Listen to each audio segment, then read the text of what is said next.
ଶୁଣନ୍ତୁ ଗୋଟେ ଗୋଟେ ଜିନିଷ ମୁଁ ଆପଣଙ୍କୁ ଖାଲି କହୁଛି, ନାଣ୍ଡୁ ବାବୁ ଶ୍ରୀକ୍ଷେତ୍ର ସୋନାଲି, ନାଣ୍ଡୁ ବାବୁର ସୋନାଲି ସାଙ୍ଗରେ ଯୋଉ ଯୋଉ ଯୋଡ଼ିକି ଆପଣ ଆଣୁଛନ୍ତି, ଆପଣଙ୍କ ଭିତରେ କେଇ ଜଣ ଯାଇକି ନାଣ୍ଡୁ ବାବୁ ସୋନାଲି ଖଟ ଉପରେ ଶୋଇଲା ବେଳେ କେଇ ଜଣ ଦେଖିଛନ୍ତି ନା ଶୁଣା କଥାରେ ବିଶ୍ୱାସ କରୁଛନ୍ତି? ବଜାରରେ ଯୋଉ ଚଷମାର ବେପାର ହଉନି ଗଣମାଧ୍ୟମ ମାଧ୍ୟମରେ କି ଗଣମାଧ୍ୟମ ବାଲା ଯୋଉ କରୁଛନ୍ତି, କାଲି ସକାଳେ ସ୍ୱର ଉଠେଇଲ ସେ ମାରିଦେଲା, ଆଜି ସକାଳେ ତା ପରିଚୟ ନଉଛ ଯେ ଛାତ୍ରୀ ତାର ଭଲ ପାଇକି ମାରିଦେଲା, ତା ମାନେ ଆମେ ଏଠି 349 ଟଙ୍କା ଦେଇକି ଆମେ ଶଳା ଭକୁଆ?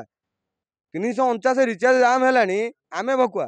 ଶୁଣନ୍ତୁ ଗୋଟେ ଗୋଟେ ଜିନିଷ ମୁଁ ଆପଣଙ୍କୁ ଖାଲି କହୁଛି, ନାଣ୍ଡୁ ବାବୁ ଶ୍ରୀକ୍ଷେତ୍ର ସୋନାଲି, ନାଣ୍ଡୁ ବାବୁର ସୋନାଲି ସାଙ୍ଗରେ ଯୋଉ ଯୋଉ ଯୋଡ଼ିକି ଆପଣ ଆଣୁଛନ୍ତି, ଆପଣଙ୍କ ଭିତରେ କେଇ ଜଣ ଯାଇକି ନାଣ୍ଡୁ ବାବୁ ସୋନାଲି ଖଟ ଉପରେ ଶୋଇଲା ବେଳେ କେଇ ଜଣ ଦେଖିଛନ୍ତି ନା ଶୁଣା କଥାରେ ବିଶ୍ୱାସ କରୁଛନ୍ତି? କେଇ ଜଣ ଦେଖିଛନ୍ତି? ଆପଣ ଶୁଣା କଥାରେ ନ ବିଶ୍ୱାସ କରି ଆପଣଙ୍କୁ କହିବା କଥା ହଉଛି ଏଇଆ, ଆମେ ଜଣେ ସମାଜସେବୀ। ଆଜି ନାଣ୍ଡୁ ବାବୁ କି ସୋନାଲି କି ଆଙ୍କ କଥା ଗୋଟିଏ ସମସ୍ୟା ନୁହଁ, ସମସ୍ୟା ଉପରେ ଆହୁରି ଅନେକ ଅନେଶତ ସମସ୍ୟା ଆସିବ, 365 ଦିନ ଅନେଶତ ସମସ୍ୟା ଆସିବ। ତେଣୁକରି ସମସ୍ତ ସମସ୍ୟାକୁ ଉଭୟ ପକ୍ଷରୁ ଚିନ୍ତା କରିକି ଉଭୟ ପକ୍ଷ ଯେମିତି ଯୋଡ଼ି ହେଇଯିବ ସେ ଚିନ୍ତା କରନ୍ତୁ।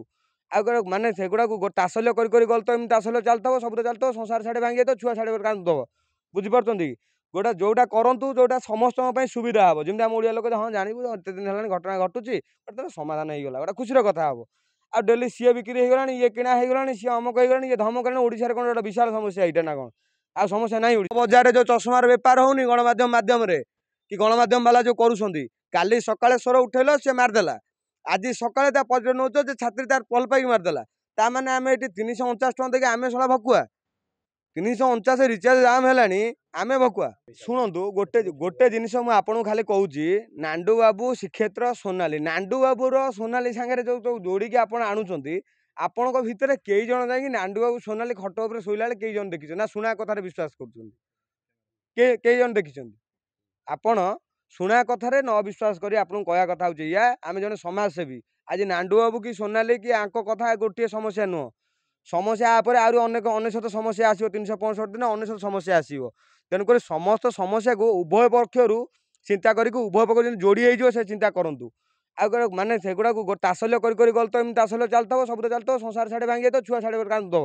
ବୁଝିପାରୁଛନ୍ତି? ଯୋଉଟା କରନ୍ତୁ ଯୋଉଟା ସମସ୍ତଙ୍କ ପାଇଁ ସୁବିଧା ହବ, ଯେମିତି ଆମ ଓଡ଼ିଆ ଲୋକ ହଁ ଜାଣିବୁ ଏତେ ଦିନ ହେଲାଣି ଘଟଣା ଘଟୁଛି, ସମାଧାନ ହେଇଗଲା, ଗୋଟେ ଖୁସିର କଥା ହବ।